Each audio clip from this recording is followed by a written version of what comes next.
भगवान श्रीनाथ जी की जय। राजस्थान के गवर्नर श्री कलराज मिश्रा जी,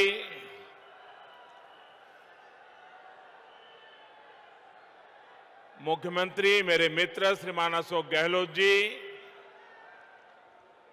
विधानसभा के स्पीकर श्रीमान सीपी जोशी जी,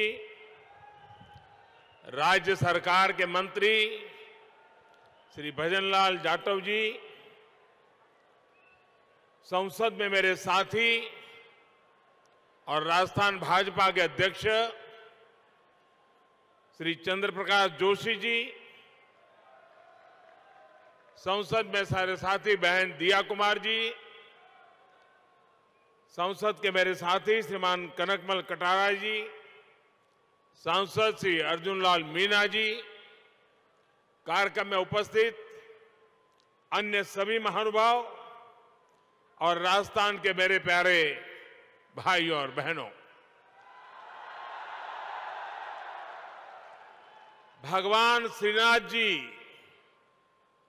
और मेवाड़ की इस वीर धरा पर मुझे फिर एक बार आपके बीच आने का अवसर मिला है। यहां आने से पहले मुझे भगवान श्रीनाथ जी के दर्शन का सौभाग्य मिला।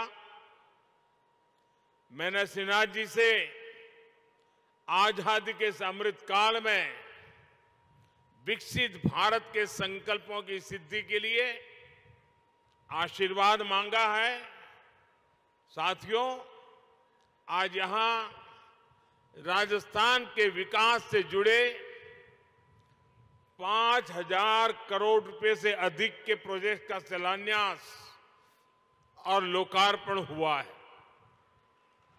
ये प्रोजेक्ट्स राजस्थान की कनेक्टिविटी को नई ऊंचाई पर ले जाएंगे। उदयपुर और शामळाजी के बीच नेशनल हाईवे 8 के 6 लेन होने से उदयपुर, डूंगरपुर और बांसवाड़ा क्षेत्रों को बहुत फायदा होगा। इससे शामळाजी और काया के बीच की दूरी कम हो जाएगी। बिलाड़ा और जोधपुर सेक्शन के निर्माण से जोधपुर और बॉर्डर एरिया तक पहुंच बहुत ही सुलभ होगी।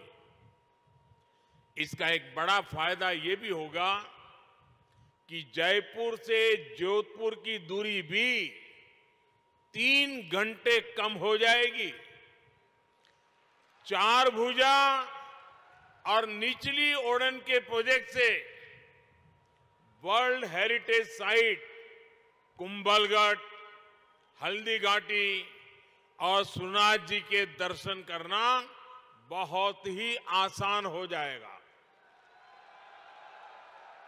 श्री नाथद्वारा से देवगढ़ मदारिया की रेलवे लाइन मेवाड़ से मारवाड़ को जोड़ेगी।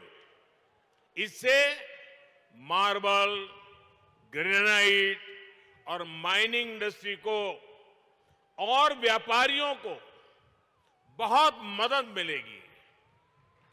मैं सभी राजस्थान वासियों को इन विकास कार्यों के लिए बहुत बहुत बधाई देता हूं। भाइयों और बहनों, भारत सरकार राज्य के विकास से देश के विकास के मंत्र पर विश्वास करती है। राजस्थान देश के सबसे बड़े राज्यों में से एक है। राजस्थान भारत के शौर्य, भारत की धरोहर, भारत की संस्कृति का वाहक है। राजस्थान जितना विकसित होगा उतना ही भारत के विकास को भी गति मिलेगी। और इसलिए हमारी सरकार राजस्थान में आधुनिक इंफ्रास्ट्रक्चर पर सबसे अधिक बल दे रही है। और जब मैं आधुनिक इंफ्रास्ट्रक्चर की बात करता हूं तो इसका मतलब सिर्फ रेल और रोड ही नहीं होता। आधुनिक इंफ्रास्ट्रक्चर शहरों और गांवों में कनेक्टिविटी बढ़ाता है, दूरी कम करता है। आधुनिक इंफ्रास्ट्रक्चर समाज में सुविधाएं बढ़ाता है, समाज को जोड़ता है।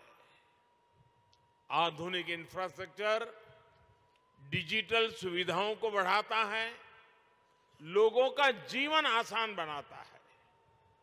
आधुनिक इंफ्रास्ट्रक्चर विरासत को बढ़ावा देने के साथ ही विकास को भी गति देता है। जब हम आने वाले 25 साल में विकसित भारत के संकल्प की बात करते हैं तो उसके मूल में यही इंफ्रास्ट्रक्चर एक नई ताकत बनकर के उभर रहा है। आज देश में हर तरह के इंफ्रास्ट्रक्चर पर अभूतपूर्व निवेश हो रहा है, अभूतपूर्व गति से काम चल रहा है। रेलवे हो, हाईवे हो, एयरपोर्ट हो, हर क्षेत्र में भारत सरकार हजारों करोड़ रुपए निवेश कर रही है। इस साल के बजट में भी भारत सरकार ने इंफ्रास्ट्रक्चर पर 10 लाख करोड़ रुपए खर्च करना तय किया है। साथियों, जब इंफ्रास्ट्रक्चर पर इतना निवेश होता है तो इसका सीधा प्रभाव उस क्षेत्र के विकास पर होता है, उस क्षेत्र में रोजगार के अवसरों पर होता है। जब नई सड़कें बनती हैं, नई रेल लाइनें बनती हैं, जब गांव में पीएम आवास योजना के करोड़ों घर बनते हैं, करोड़ों शौचालय बनते हैं, जब गांव में लाखों किलोमीटर ऑप्टिकल फाइबर बिछता है, हर घर जल इसके लिए पाइप बिछाया जाता है, तो इसका लाभ जो स्थानीय छोटे मोटे व्यापारी होती हैं, जो इस प्रकार की चीजों को सप्लाई करते हैं, उन छोटे मोटे दुकानदारों को भी, उस इलाके के श्रमिकों को भी इसके कारण बहुत लाभ मिलता है। भारत सरकार की इन योजनाओं ने अर्थव्यवस्था को एक नई गति दी है। लेकिन साथियों, हमारे देश में कुछ लोग ऐसी विकृत विचारधारा के शिकार हो चुके हैं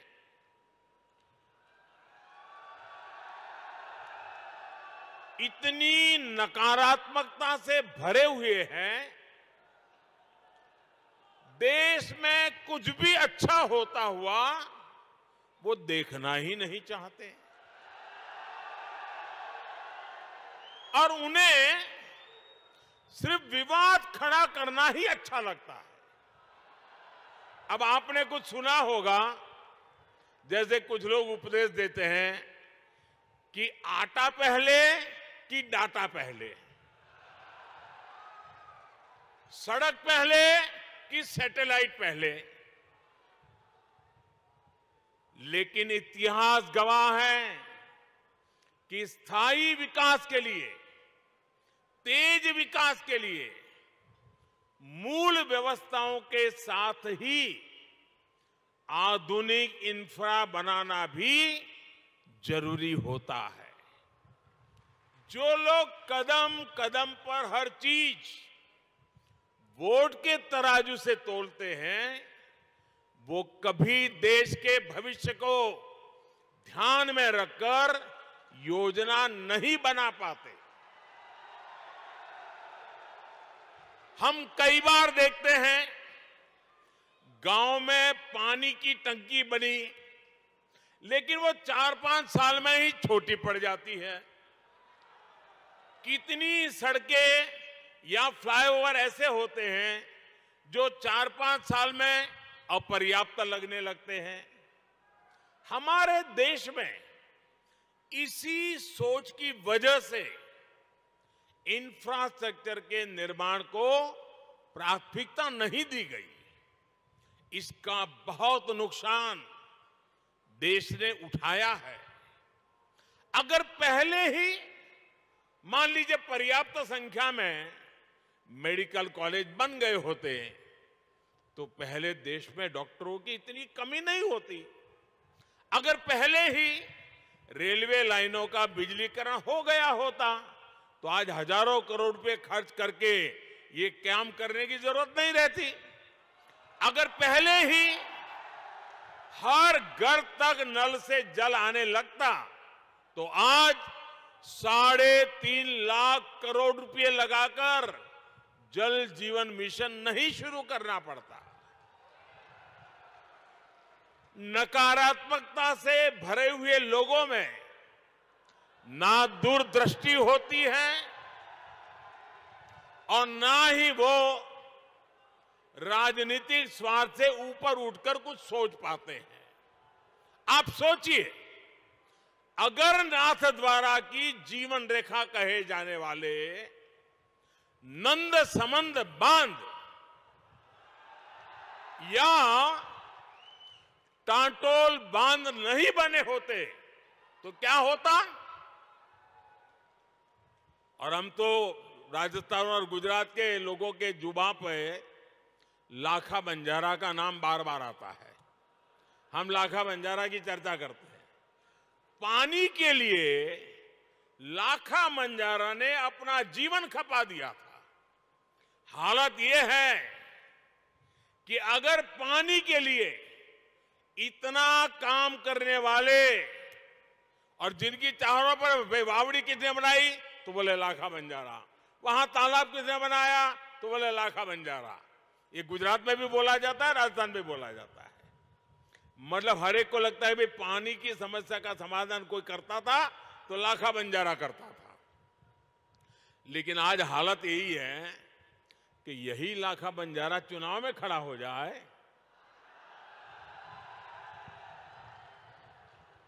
तो ये नकारात्मक सोच वाले उसको भी हराने के लिए मैदान में आएंगे।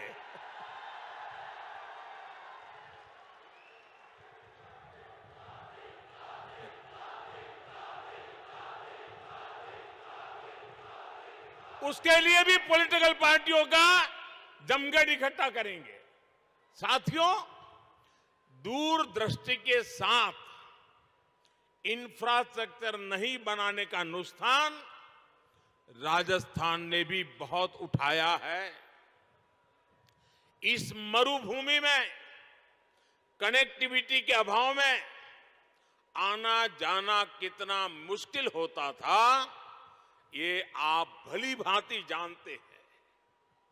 और ये मुश्किल सिर्फ आने जाने तक सीमित नहीं थी, बल्कि इससे खेती, किसानी, व्यापार, कारोबार सब कुछ मुश्किल था।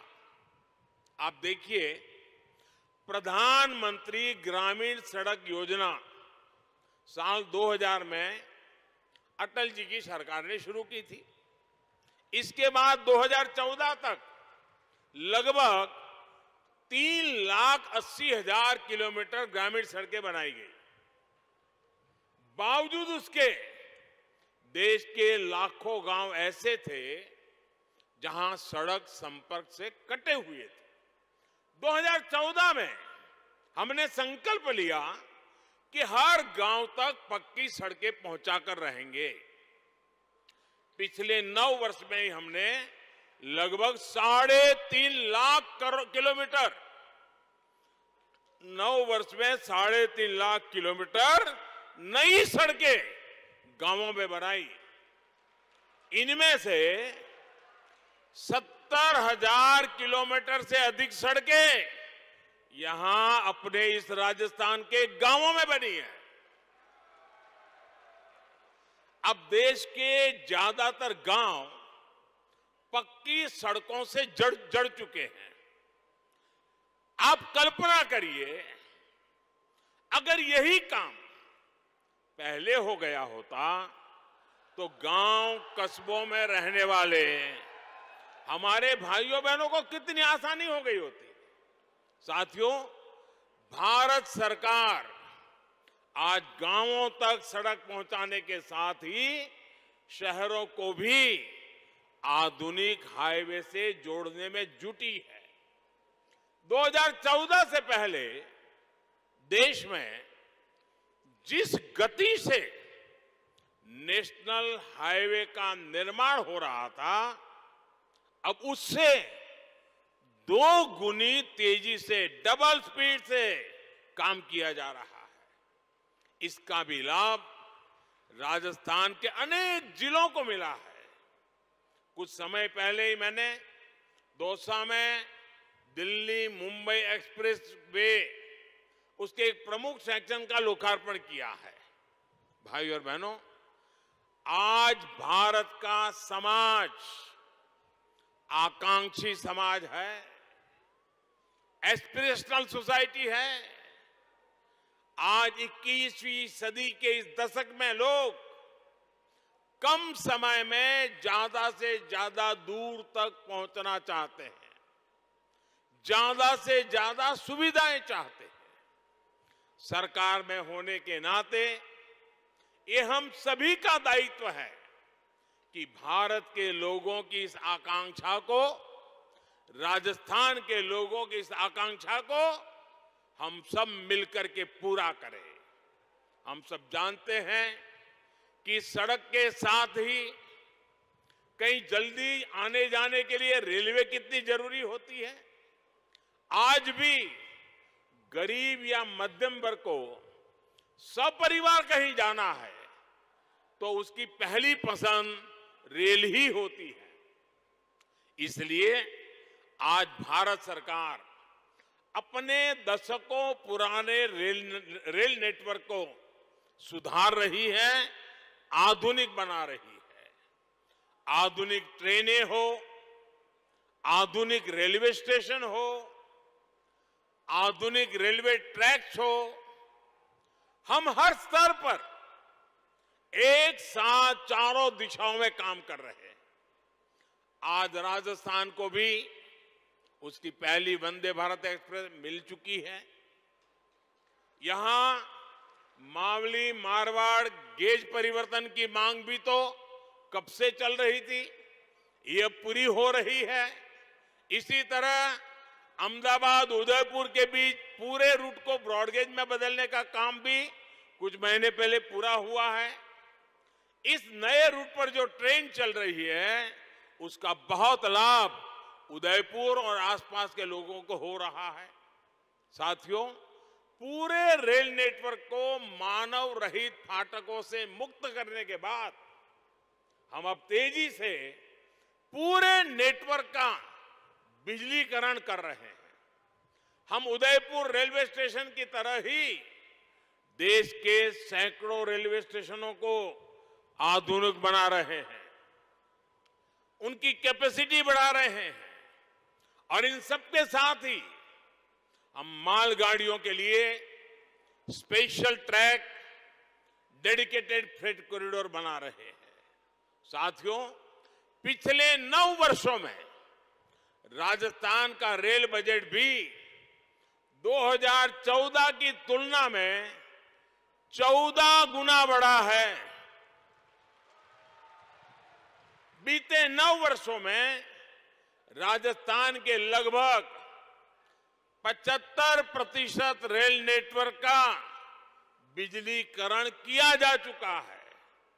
यहां गेज परिवर्तन और दोहरीकरण का बहुत बड़ा लाभ डूंगरपुर, उदयपुर, चित्तौड़, पाली, सिरोही और राजसमंद जैसे जिलों को मिला है। वो दिन दूर नहीं जब राजस्थान भी रेल लाइनों के 100% बिजलीकरण वाले राज्यों में शामिल हो जाएगा। भाई और बहनों, राजस्थान की बेहतर होती कनेक्टिविटी से यहां के टूरिज्म को, हमारे तीर्थ स्थलों को बहुत लाभ हो रहा है। मेवाड़ का एक क्षेत्र तो हल्दी घाटी की भूमि है। राष्ट्र रक्षा के लिए राणा प्रताप के शौर्य, बामा शाह के समर्पण और वीर पन्नाधाय के त्याग की गाथाएं इस मिट्टी के कण कण में रची बसी है। कल ही देश ने महाराणा प्रताप जी की जयंती पर उन्हें पुण्य भाव से स्मरण किया। अपनी विरासत की इस पूंजी को हमें अधिक से अधिक देश दुनिया तक ले जाना आवश्यक है। इसलिए आज भारत सरकार अपनी धरोहरों के विकास के लिए अलग अलग सर्किट पर काम कर रही है। कृष्णा सर्किट के माध्यम से भगवान श्री कृष्ण से जुड़े तीर्थों को, उनसे जुड़े आस्था स्थलों को जोड़ा जा रहा है। यहां राजस्थान में भी गोविंद देव जी, खाटू श्याम जी और श्रीनाथ जी के दर्शनों को आसान बनाने के लिए कृष्ण सर्किट का विकास किया जा रहा है। भाइयों और बहनों, भारत सरकार सेवा भाव को ही भक्ति भाव मानकर दिन रात काम कर रही है। जनता जनार्दन का जीवन आसान बनाना हमारी सरकार के सुशासन की प्राथमिकता है। हर नागरिक के जीवन में सुख, सुविधा और सुरक्षा को कैसे विस्तार हो, इसके लिए निरंतर काम चल रहा है।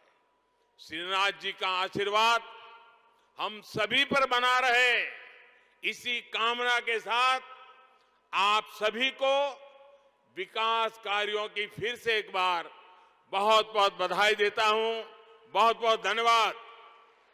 भारत माता की, भारत माता की, भारत माता की। धन्यवाद।